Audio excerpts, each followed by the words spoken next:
Bonjour à tous, et bienvenue sur La Voix des Cryptes. Aujourd'hui, nous revenons sur une séquence qui en dit long sur la manière dont certains médias peuvent orienter l'information. Une interview entre Manuel Bompard, député de la France Insoumise, et une journaliste, autour du nouveau maire de New York, Zoran Mamdani. En quelques secondes, plusieurs fausses informations vont circuler. Un slogan mal interprété, une accusation sans preuve, et une confusion autour de l'ONU. Manuel Bompard va les corriger, une à une, dans un échange tendu qui montre les limites du journalisme de confrontation. Regardons ensemble cette séquence, et juste après, on décrypte.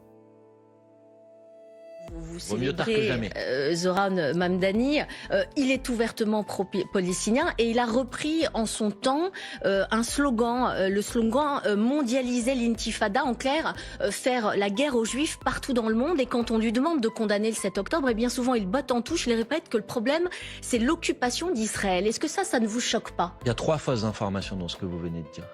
D'abord, le fait que ça voudrait dire faire la guerre aux juifs partout dans le monde. Comment vous traduisez ça? Mondialiser l'intifada, je veux bien votre définition. Je vais corriger vos trois contre-informations avant de répondre à votre question. Mais mondialiser Deuxièmement, il n'a pas utilisé ce slogan.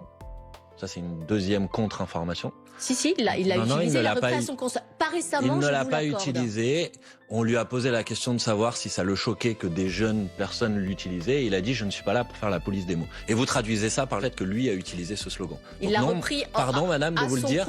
Pardon madame de vous le dire, mais je crois que vous êtes ici pour informer les gens et pas les désinformer. Et là, en l'occurrence, par votre question, vous les désinformez. Donc personnellement, je n'ai pas non plus utilisé ce slogan. Par contre, je salue l'engagement de Zoran Mamdani contre le génocide en cours à Gaza.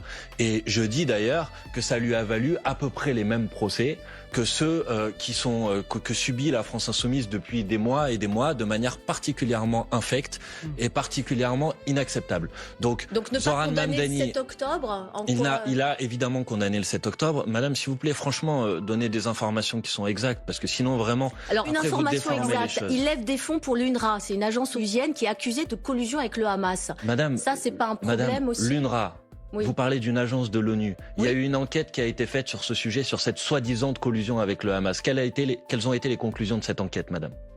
C'est qu'il n'y avait aucune collusion avec le Hamas. Donc s'il vous plaît, et c'était une enquête qui était une enquête indépendante et internationale. Mais franchement, vous vous rendez compte de la question que vous êtes en train de me poser? L'UNRWA, c'est une agence humanitaire qui ouvre des écoles pour les enfants palestiniens. Et vous êtes en train de reprocher à Zoran Mamdani de financer l'UNRWA. Vous savez que la France finance l'UNRWA. Et vous savez que heureusement que la France finance l'UNRWA et qu'aujourd'hui Donald Trump veut plus financer l'UNRWA. Mais franchement, je crois que vous êtes vraiment trompé dans votre question. Manuel Bompard, on va aller plus... Ce que nous venons de voir est un exemple typique de désinformation médiatique, parfois involontaire, mais qui a de vrais effets sur la perception du public. Première erreur, l'interprétation orientée. La journaliste traduit « mondialiser l'intifada » comme un appel à la guerre contre les Juifs. C'est faux. Ce slogan, aussi polémique soit-il, évoque la volonté d'étendre un mouvement de résistance politique, pas une incitation religieuse à la haine. En posant sa question ainsi, la journaliste crée une fausse équivalence entre critique d'Israël et antisémitisme.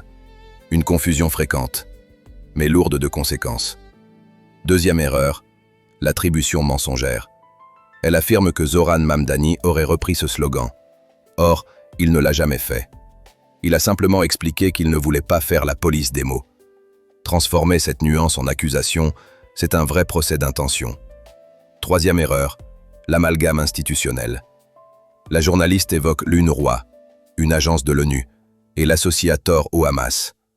Pourtant, une enquête indépendante internationale a prouvé qu'il n'existait aucune collusion. Ce genre d'insinuation fonctionne même après correction. L'idée fausse reste dans l'esprit du spectateur. Ici, sur La Voix des Cryptes, notre objectif n'est pas de défendre un camp, mais de comprendre comment les médias construisent le débat public.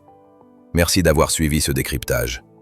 Pensez à liker, commenter et vous abonner pour soutenir une analyse indépendante.